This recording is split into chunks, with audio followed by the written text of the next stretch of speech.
예, 한 주간 동안 잘 지내셨습니까? 제가 또 한 주간을 건너뛰고 말았습니다. 또 그리고 저의 또 개인적인 형편 때문에 또 영상을 비공개로 할 수밖에 없었던 점을 양해를 드리고요. 이번 회차부터는 오늘 4월 첫째 주부터는 다 공개로 해서 또 함께 영상을 통해서 말씀을 나누도록 그렇게 하겠습니다. 또 저에게 좀 변화가 생겼습니다. 그래서 제가 지금까지 해오던 일은 이제 내려놓고 다시 새로운 일을 하게 되었습니다. 그래서 멀리 지방에 가서 일을 하는 그런 경우가 되었기 때문에 아마도 매주 이 동영상, 말씀 묵상 동영상을 올려놓기는 조금 힘든 듯 합니다. 그렇기 때문에 될 수 있는 대로 격주라도 말씀 묵상을 올릴 수 있도록 그렇게 최선을 다해 보겠습니다. 오늘은 특별히 신앙의 완성에 관해서 좀 묵상을 나누려고 합니다. 우리 신앙인들은 신앙의 완성에 대해서는 별로 관심이 없는 것 같아요. 우리에게 다가오는 우리에게 그 신앙의 어떤 그런 완성보다는 신앙이 내게 끼치는 이익이 뭐가 있을까? 이것만 잔뜩 생각하죠. 나 그것은 아주 잘못된 생각이라고 말씀을 드릴 수가 있겠습니다. 그래서 신앙의 완성이 있다는 것은 무엇을 의미하는지 그 부분에 대해서 오늘 특별히 구약의 말씀을 통해서 함께 묵상하면서 이제 은혜를 나누면 좋겠습니다. 오늘 이 주제와 관련된 성경 말씀은 여호수아서 5장 8절 말씀부터 12절 말씀까지가 되겠습니다. 신약 성경 제가 가진 성경으로 325면 정도에 있습니다. 여호수아서 5장 8절 말씀부터 12절 말씀까지의 내용이 되겠습니다. 찾으신 줄 알고 제가 읽겠습니다. 8절입니다. 또 그 모든 백성에게 할례 행하기를 마침에 백성이 진중 각 처소에 머물며 낫기를 기다릴 때에 여호와께서 여호수아에게 이르시되 내가 오늘 애굽의 수치를 너희에게서 떠나가게 하였다 하였으므로 그곳 이름을 오늘까지 길갈이라 하였느니라. 또 이스라엘 자손들이 길갈에 진쳤고 그달 14일 저녁에는 여리고 평지에서 유월절을 지켰으며 유월절 이튿날에 그 땅의 소산물을 먹되 그날에 무교병과 볶은 곡식을 먹었더라. 또 그 땅의 소산을 먹은 다음 날에 만나가 그쳤으니 이스라엘 사람들이 다시는 만나를 얻지 못하였고 그 해에 가나안 땅의 소출을 먹었더라. 아멘. 예, 제가 아까 말씀드린 것처럼 우리 신앙에는 분명한 완성이 있습니다. 우리가 신앙생활을 잘했든지 신앙생활을 잘 못했든지 간에 신앙생활은 완성, 즉 끝을 향하여 갈 수밖에 없습니다. 그것은 하나님께서 신앙의 과정을 통해서 설계해 놓은 설계도와 같기 때문에 그것은 아무도 변개할 수가 없어요. 그래서 우리는 신앙의 완성점에 도달했을 때 어떤 사람은 하나님 앞에 칭찬을 받게 될 것이고 어떤 사람은 책망을 받게 될 것이다. 이거는 명약관한 사실입니다. 그래서 우리는 그냥 신앙생활하면서 내가 육신의 삶을 살 때, 세상의 삶을 살 때 부수적으로 얻어지는 그런 유익에만 눈이 벌게 가지고 거기에만 몰두하는 우리의 잘못된 모습을 우리는 누구에게나 찾을 수가 있어요. 그게 교역자가 됐든 일반 성도가 됐든 모두에게서 그런 왜곡된 모습이 계속 드러나고 있어요. 저 개인적으로 생각해 보기에는 그것은 어떻게 보면은 사탄이 뒤에서 그 농간을 하는 것이다. 저는 개인적으로 그렇게 생각을 해봅니다. 그렇기 때문에 우리가 신앙생활하는 목적이 솔리데오 그러랴. 하나님의 영광을 위해서 해야 되는데 자기의 배부름, 자기의 보장, 자기의 편안함, 자기의 우월함, 이걸 유지하기 위해서 신앙생활하는 그런 경우가 사실은 대부분이거든요. 그것은 아주 잘못된 것입니다. 문제가 심각한 것이죠. 그래서 우리 신앙은 그것이 나에게 영적으로 유익이 된다는 그런 큰 전제가 있고, 그러기 위해서는 신앙의 완성 가운데 나아가는 과정이 있습니다.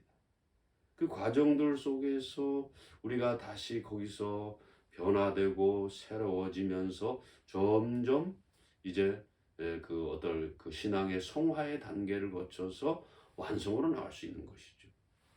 그러나 그런 신앙의 과정과 또 성화의 모든 과정들을 왜곡되게 인식하고 있다면, 또 그것을 왜곡되게 가르치고 있다면, 그 사람이 교육자가 됐든 그 사람이 성도가 됐든 그건 아주 잘못된 것이라는 거예요.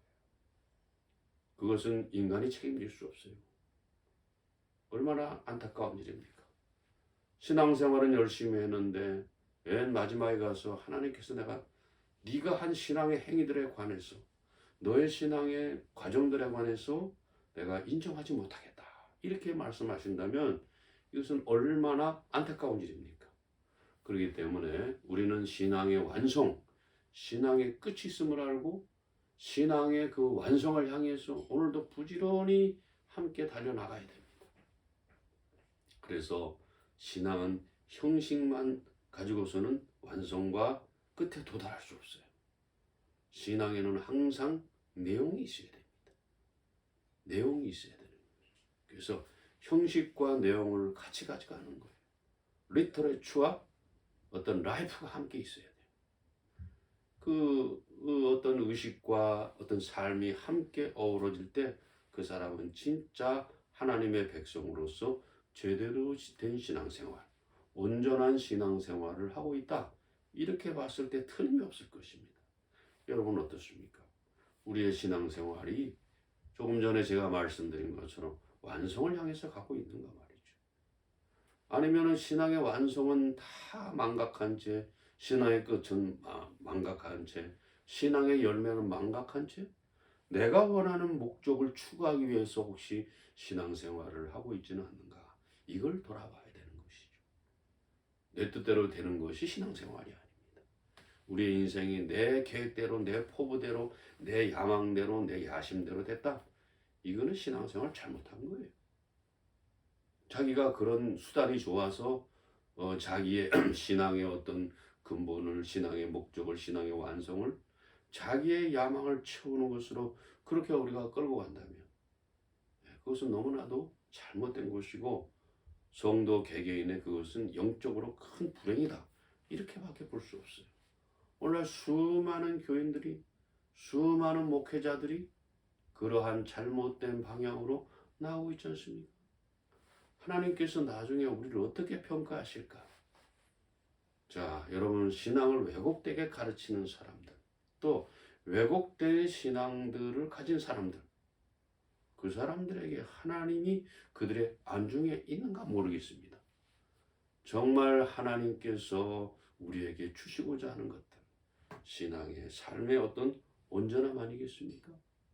하나님께 영광 돌리고 나는 겸손하게 낮아져서 이 땅에서 온전한 삶을 살아내는 것, 이것이 신앙의 완성이고, 이것이 신앙의 목표고, 이것이 신앙의 끝점이다, 결말이다, 이렇게 말씀을 드릴 수가 있을 것이에요. 자, 우리가 이제 창세기서부터 모세형을 쭉 보면 창세기의 그 많은 50장에 이르는 장들을 통해서 족장들의 신앙의 여정을 쭉 말하고 있습니다. 결국 그들은 이제 그 요셉을 통해서 애굽이라는 곳에 갔어요. 그러나 그거에 대해서 400년 동안 그 있으면서 그들은 신앙을 거의 상실하고 말았습니다. 거의 상실하고 말았어요. 400년이란 세월이 짧은 세월이 아니지 않습니까? 그래서 400년이란 세월 동안 있으면서 그들은 점점 세상에 혹은 세속주의에 그들은 점점 스며들어가기 시작했어요. 거기에 빠져들어갔다는 거예요. 그러다 보니까 신앙의 제자리를 찾지 못하고 어려움을 겪게 되는 그런 안타까움이 이스라엘 백성들에게 있었다는 것이죠.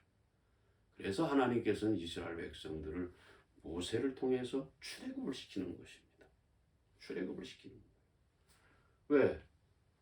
그 세속주의에 물든 그러한 환경 속에 그냥 내버려 두면은 그 사람들은 몸도 망가지고 영혼도 망가지고 마음도 피폐해지고 하나님의 자녀로서의 정체성을 거의 상실할 수밖에 없는 것이죠.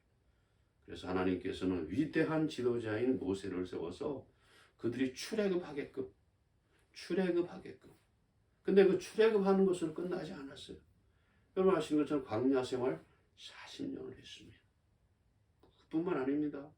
가나안 땅에 들어갔을 때에도 정복 전쟁을 할 수밖에 없었어요. 거기에서 누누이 그 땅의 모든 거민들을 다 몰아내라 그랬는데 그 말을 따르질 않았습니다.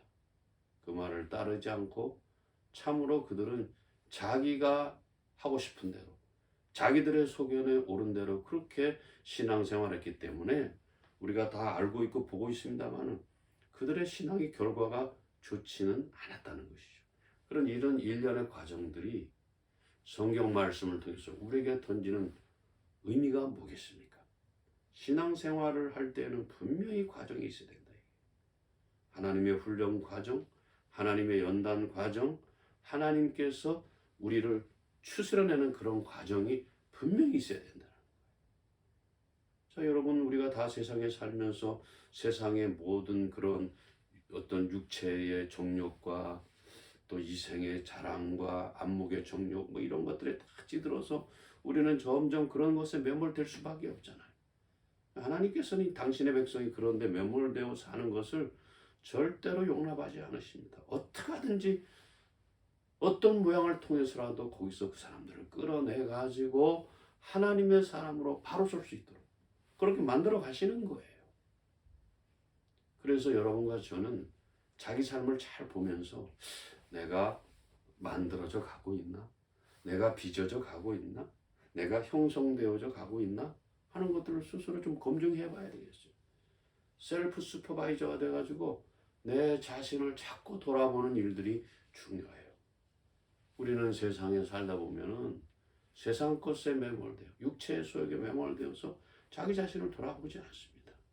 내가 얼마나 엄청난 죄 가운데 살아가고 있는지, 죄를 지으며 살아가고 있는지, 내가 하나님의 뜻에는 전혀 반대되는 그런 모습으로 얼마나 내가 타락한 모습으로 살아가는지에 대해서는 거의 신경 쓰지 않습니다. 내 육체의 정욕을 채우기 위해서, 내 부패한 마음의 야망을 채우기 위해서 오늘도 얼마나 그들이 그렇게 거기에 몰두하는지 몰라요.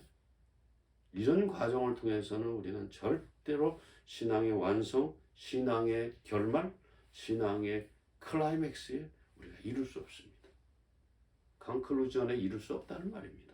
여러분과 저는 그러한 것들을 알고 하나님 앞에서 오늘 본 말씀에 이스라엘 백성들이 길갈에서 이제 할례를 행하고 유월절을 지키면서 이렇게 나가는데 그 가운데서 회상을 해봅니다. 왜 40년 동안 광야 생활을 했느냐? 이것도 어떻게 보면 신앙의 한 과정 부분인데 이런 부분에 대해서 왜 그렇게 됐는지에 관하여서 우리에게 묻고 있는 것입니다.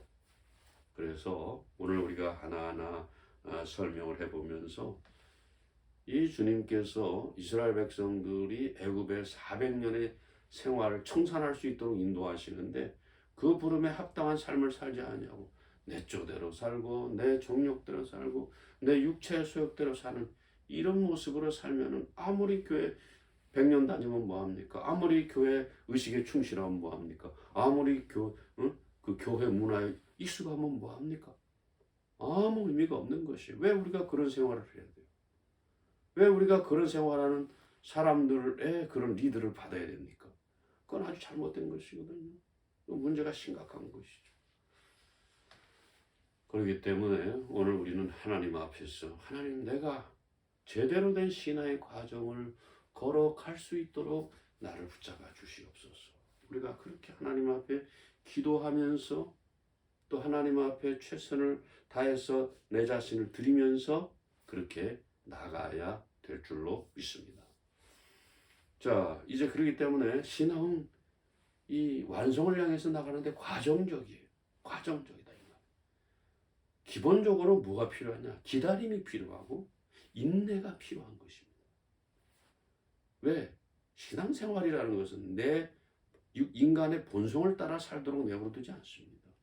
인간의 본성을 포기하게 하시고 내려놓게 하시고 다 그것을 뒤집어 엎어버려서 하나님의 성령의 소욕에 맞게끔 그렇게 살 수 있도록 우리를 한 부분 한 부분 다 변화시키는 거예요.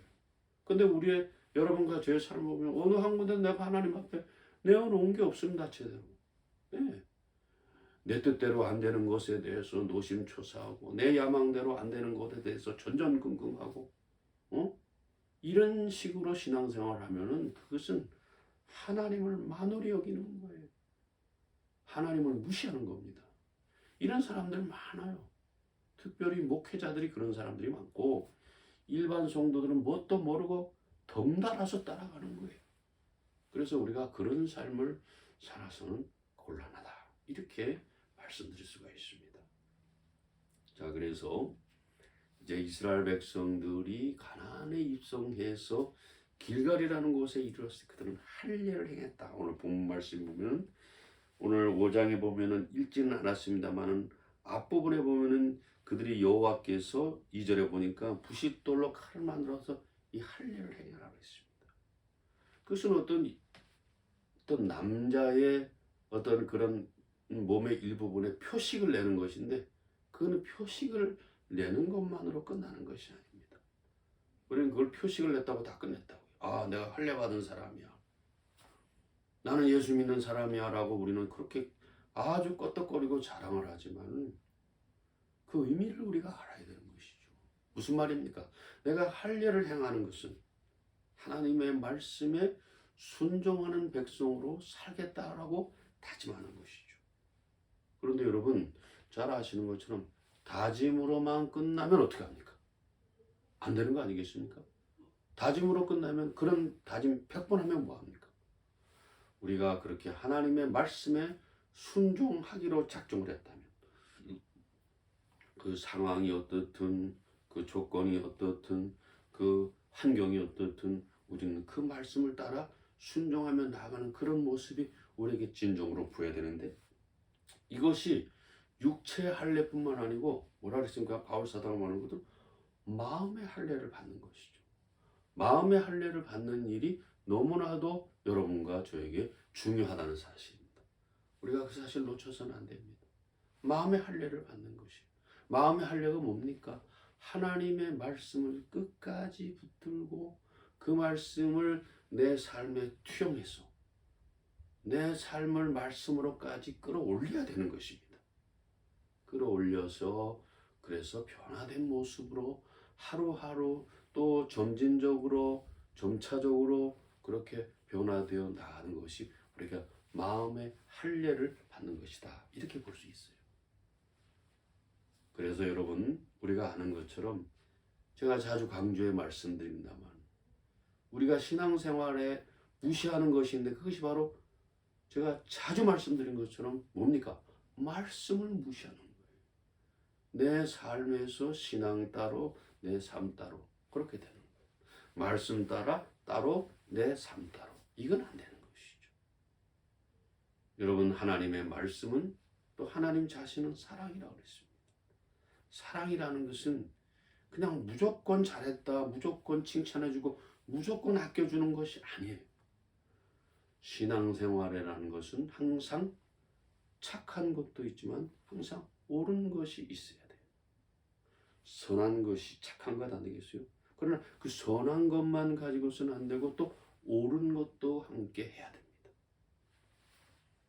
요즘 우리 그리스도인의 세상에서의 살아가는 모습은 아이러니하게도 주님은 말씀을 따라서 올바르게 살아라 착하게 선하게 살아라 말하고 있지만 그런 데 대해서는 전혀 관심이 없어요. 그렇게 살면은 내가 불편하고 내가 손해보고 내가 귀찮잖아요. 그렇기 때문에 그렇게 안 삽니다. 그거는 우리가 하나님의 말씀을 외면하는 것이고 마음의 할례도 다 포기해버리는 거예요. 하나님께서 이스라엘 백성들을 길갈이라는 곳에서 할례를 행하게 한 것은 무엇입니까? 다시 한번 너희들이 하나님의 말씀에 순종하는 백성으로 살기를 다짐하고 그것을 확인하는 과정이에요. 이 과정을 이제 광야 생활을 지나서 광야 생활은 제대로 할례를 못했다 그러잖아요. 그렇기 때문에 거기를 지나서 이제 가나안 땅에 들어갔을 때 정착 생활을 하게 되니까 충분히 할례를 할 수가 있는 거잖아요. 그것은 뭐냐? 하나님의 백성으로 마음에 다짐을 하고 그 말씀을 따라 그 말씀을 삶으로까지 끄집어 내리고 또 삶을 끄집어 올려서 하나님의 말씀에 갖다 붙여서 말씀과 삶이 하나가 되도록 예배 드리는 자의 모습이 있었다면 나가서 사는 자의 모습이 있어야 돼요. 흩어지는 교회가 있으면 모이는 교회가 있으면 흩어지는 교회의 모습도 있어야 돼요. 이게 없으면 아무것도 안 되는 것입니다. 우리가 마음의 할례를 받는다는 것은 그런 의미예요. 그저 우리는 할례 받았다고 폼재고 돌아다니고 나는 세례교인이야, 나는 교회 집사야, 나는 교회 장로야, 나는 교회 목사야. 뭐 그게 어쨌다는 말입니까? 그거 아무 의미 없어요. 삶이 없으면 죽은 거나 마찬가지. 삶이 없으면 뭐죠? 마귀의 밥입니다. 사탄의 놀개가 될 수밖에 없다는 거예요. 그런 사람이 교회 지도자가 된다, 교계 지도자가 된다. 그거 끝난 거예요. 우리 한국의 그런 지도자들이 거의 대다수입니다. 그러니까 우리 성도들은 영혼을 똑바로 떠서 그런 지도자들을 내가 어떻게 하고 있는지 자기 자신을 돌아봐야 됩니다. 내가 바른 지도자를 만나고 있나? 내가 바른 리더를 만나고 있나? 그런 분별이 없으면 여러분의 영혼도 망가지고 여러분의 삶도 망가지고 여러분의 모든 게 송두리째 다 주저앉아 버리는 거예요. 우리가 그러려고 신앙생활 했나요? 잘못이죠. 그래서 우리는 이스라엘 백성이 길갈에서 자기들의 몸에 할례를 행한 것처럼 오늘 우리 자신도 하나님 앞에서 내가 마음의 할례를 얼마만큼 하고 있냐 이 말이에요. 마음의 할례는 삶이 나오게 되어 있습니다. 마음이라는 것은 우리가 훈련 때도 함께 나눴습니다만 종교의 좌소, 신앙의 장소예요. 그렇기 때문에 신앙은 지정의를 함께 다 포함하는 거거든요. 그래서 그렇게 해서 삶이 나오게 돼 있어요. 그래서 여러분 우리가 신앙의 완성을 향해서 가는 데는 마음의 할례를 받아야 돼. 이 신앙의 과정을 향해서 계속해서 여러분과 제가 나아가야 한다는 것을 우리는 분명히 알아야 될 줄로 믿습니다. 또 하나 우리가 생각해야 될 것은 우리가 신앙의 과정에서 중요한 것은 자기 자신을 돌아보는 것입니다. 자, 오늘 6절 말씀 우리가 읽진 않았습니다. 6절에 보면 이스라엘 백성들이 하나님의 말씀에 순종치 아니하므로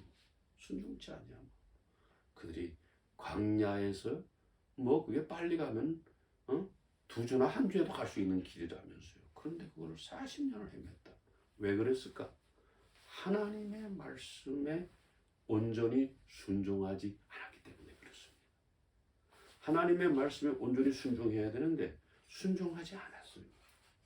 그리고 이제 이스라엘 백성들에게 문제는 뭐냐? 하나님의 능력이라는 것을 순 자기들의 관점에서만 생각해. 늘 말씀드린 것처럼 나를 힘있게 해주고 나를 과시하게 해주고 나를 높이게 해주는 그것이 바로 하나님의 능력이라고 생각해요. 여러분 하나님 한 분만 높이면 됩니다. 여러분과 저는 그냥 찌그러져야 돼요. 그냥 나 자실 때까지 푹싹 썩어서 팍 과가지고 형체도 알아볼 수 없을 만큼 흐물흐물하게 하나님의 말씀을 그렇게 돼야 돼요. 그래야지 순종하는 모습이 나타나는 거죠. 그래서 우리가 하나님의 능력에 대해서 생각해 봤어요. 그 사람들이 12명의 정탐꾼이 간 거 우리가 알지 않습니까? 그래서 그들이 가서 뭘 봤습니까? 그들 나름대로의 가나안 원주민들 보니까 그 사람들은 뭐 기골이 장대하고 우리는 메뚜기 같고 그런 사람들 우리가 어떻게 물칠 수 있겠느냐. 이 하나님의 능력을 잘못 이해한 거예요. 그래서 결국에는 하나님을 신뢰하지 않고 인간의 기준과 인간의 어떤 평가로 그것을 다 그냥 뭉뚱그려가지고 대충 얼버무려 버렸어요. 그렇기 때문에 그건 너무나도 잘못된 길로 나갈 수밖에 없었잖아요. 우리는 그 점에 항상 주의해야 됩니다. 그런 생각들을 빨리 내려놔야 돼요. 하나님의 능력이 내가 원하는 능력인가? 내가 원하는 능력이 하나님께서 우리에게 주시고자 하는 능력인가? 이걸 주파수를 맞춰야 돼요. 초점을 맞춰야 됩니다. 하나님은 A라는 거를 주려고 하는데 나는 열심히 B를 추구한다. No, 잘못된 것이. 여러분, 하나님의 능력은 어디서부터 나옵니까? 말씀으로부터 나오는 거예요. 말씀으로부터. 우리는 그걸 잊지 말아야 됩니다.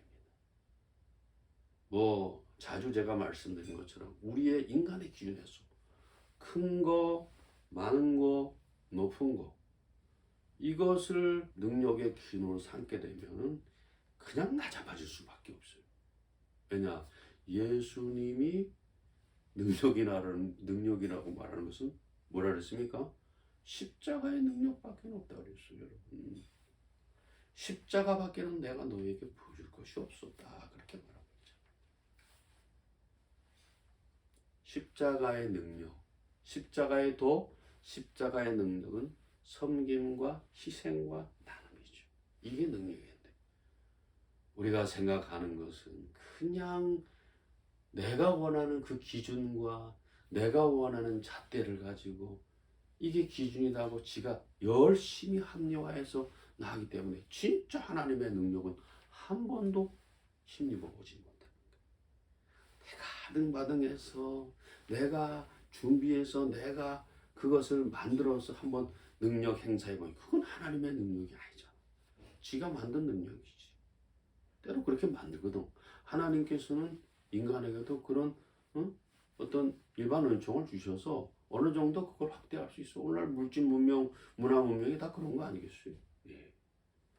거기 겸손과 희생과 섬김이 어디 있습니까? 나눔이 어디 있습니까? 없어요? 이스라엘 백성들이 광야 생활 40년이나 휘둘린 이유가 바로 거기 있습니다. 하나님의 말씀을 그렇게 무시하는 거예요. 그래서 예를 들어서 애굽을 향한 열장이라든가 홍해를 가르는 거라든가 그렇잖아요. 또 뭐가 있을까요? 만나를 먹이신 거라든가 이런 것들은요 하나님의 입으로부터 나오는 말씀으로 된 거 아니에요. 그렇잖아요. 그거는 우리가 말하는 것처럼 이렇게 위세를 떨고 크고 많고 높은 것이 아니었어요. 우리는 신앙의 과정 속에서 하나님의 말씀을 다시 회복해야 됩니다. 하나님의 말씀을 회복해야 돼요. 하나님의 말씀을 회복하지 못한 이스라엘 백성들이 아무리 늦어도 한 달이면 끝날 광야 생활을 40년을 했다는 거 아니에요. 왜? 그들 기준으로 하나님의 능력을 찾고 쟀기 때문에 그래요. 그들을 기준으로 평가했기 때문에 그래요. 오늘 우리 삶에 그런 게 없어요? 허다합니다, 여러분. 모든 교회들이, 모든 교인들이 요즘 다 그렇게 하고 있잖아요. 그렇게 하면 우리의 신앙 과정은 완전히 거꾸로 된 것이고 그런 신앙의 과정들은 절대로 신앙의 완성에 도달할 수 없다. 이걸 우리가 잊지 말아야 되는 것이죠. 그렇기 때문에 오늘 우리는 하나님 앞에서 우리 자신이 무엇이 잘못된 것인가? 네? 우리가 이 땅에 살 때 분명히 능력이 필요하지. 그런데 나를 과시하고 내가 보장받고 또 뭐라 그럴까? 내가 앞서가는 것. 이것이 하나님께 나에게 주신 능력이다. 요따고 생각을 하니까 문제가 되는 거예요. 하나님은 그런 방법으로 그렇게 절대로 역사하지 않습니다. 그걸 잊지 않았으면 좋겠습니다. 그래서 우리는 하나님의 능력, 하나님의 말씀을 신뢰하지 못한 것에 대해서 하나님 앞에 분명히 회개하고 하나님을 신뢰하고 나가야 됩니다. 특별히 뭘 신뢰한다고 그랬죠? 하나님의 말씀, 그것을 신뢰하고 하나님을 기준해서 그것들을 바라보는 그 능력을 우리가 잰다든가 해보는 그것이 우리에게 필요하다는 것을 좀 알았으면 좋겠습니다. 하나 더 묵상할 것은 그들은 다시 유월절을 이제 지키게 됐습니다. 아시는 것처럼 이스라엘 백성들이 출애굽을 할 때에 십장 가운데 장자를 죽이는 그런 것이 있어서 그때 문설주에다가 이제 그 뭡니까 양의 피를 바를 때에 그 죽음의 사자가 그것을 패스오버 넘어갔다 그러지 않았어요. 그럼 뭘 말하고 있습니까? 우리는 죄 문제에 대해서 심각하게 생각해야 돼요. 죄 문제에 대해서 심각하게 생각할 때 우리는 제대로 된 과정을 통해서 신앙의 완성에 이를 수가 있습니다. 만약에 우리가 죄를 그렇게 대수롭지 않게 생각한다면 여러분과 저는 죄를 먹고 마실 수밖에 없어요. 그냥 늘 그걸 먹고 마시고 개가 토한 것을 자꾸 먹듯이 죄를 먹고 마시고 토하고 또 먹고 마시고 토하고 그건 안 되는 거거든요. 인간에게는 죄를 해결할 방법이 없어요. 방법이 없습니다. 주님께서 십자가를 지시고 우리의 죄를 사하셨기 때문에 우리는 그 죄 사함 받은 하나님의 백성으로서 주님이 어떤 모습으로 우리에게 십자가의 과정까지 나가셨는가 하는 걸 우리가 살펴볼 필요가 있어요. 주님이 십자가를 지시기 전까지 주께서는 이 땅에서 항상 하나님의 말씀을 그대로 성취하는 데 최선을 다하셨습니다. 성취하는 데 최선을 다하셨어요. 그렇기 때문에 우리는 주님이 다 걸어가신 길을 따라갈 때만이 죄의 영원한 굴레에서 영원히 벗어날 수가 있어요. 영원히 벗어날 수가 있어요. 우리가 예수 믿는다고 죄 안 짓는 게 아니잖아요. 그러나 이제 우리는 우리의 삶은 나의 죄를 하나님 앞에 고백하고 회개하면서 죄의 생활은 점점 줄여나가고 의의 생활이 확대되는 그런 모습으로 여러분과 제가 살아나가야 되는 것이죠. 여러분 죄가 다른 것 아니잖아요. 올바르게 살지 않는 거예요. 착하게 살지 않는 거예요. 이걸 도덕 윤리를 자꾸 무시하는데 그러면 안 돼요. 하나님 자신이 우리를 구원한 것도 옳고 선한 일이에요. 우리가 그렇기 때문에 그런 은혜를 받은 하나님의 사람, 하나님의 자녀, 하나님의 백성으로서 많은 사람들에게 빛과 소금의 역할을 하면서 의의 모습, 선의 모습을 보이는 것은 얼마나 아름다운 모습인지 몰라요. 우리가 그런 것들 우리의 삶에서 자꾸 확대해 나가는 거예요. 악은 줄여갑니다. 그리고 뭐죠? 이제 의와 선은 자꾸 확대해 나가는 것이죠. 그럼 우리 삶에 전에 알지 못했던 힘이 생겨난다는 거예요. 힘이 생겨난다는 거예요. 무슨 말입니까? 신앙의 과정에 그 사람이 하나님의 백성, 하나님의 자녀로서 충실하고 있다는 거예요. 이걸 우리가 놓쳐서는 안 되겠습니다. 이걸 놓쳐서는 안 되겠어요. 그렇기 때문에 우리는 하나님 앞에서 내가 어떤 모습으로 죄의 문제를 해결할 것인가. 여러분 주님이 우리에게 보여주신 모습은 당신 자신을 위한 게 하나도 없어요. 우리가 주님을 따라가면은 우리의 죄도 사함받는 거예요. 네? 그저 내가 주님이 내 죄를 사했다 그래서 그냥 그걸로 끝나는 게 아니라 아까 말씀드렸잖아요. 죄의 모습은 축소하고 의와 선의 모습은 확대해 나가는 거예요. 이것이 우리가 죄를 용서받는 길이에요. 왜? 물론 주님이 우리의 원죄와 모든 자범죄를 십자가에서 다 도말해 주셨지만은 우리는 여전히 죄를 짓고 있잖아요. 다른 방법이 있습니까? 이제 하나님 앞에서 나아갈 때에 그러한 죄에 대해서, 남은 죄에 대해서 내가 그렇게도 열심히 의롭게 살려고 하고 선하게 살려고 했을 때 그 남은 찌꺼기도 회개해서 십자가의 보혈로 싹 씻어내버려야 돼요. 그랬을 때 우리는 죄에 찌들어 살지 않을 수가 있습니다. 그래서 오늘 저는 신앙의 완성을 향해서 나가는 길에 신앙의 과정이 항상 필요하다는 것. 신앙의 완성은 반드시 우리가 거쳐가야 될 것이고 그걸 위해서 신앙의 과정도 우리가 반드시 거쳐가는 한 프로세스다 이 말이죠. 이걸 우리가 항상 잊지 않았으면 좋겠습니다. 그래서 하나님의 말씀에 제일 먼저 이제 할례를 통해서 순종하겠다는 그 모습과 자기의 죄의 모습을 회개하는 모습. 왜? 불순종했기 때문에.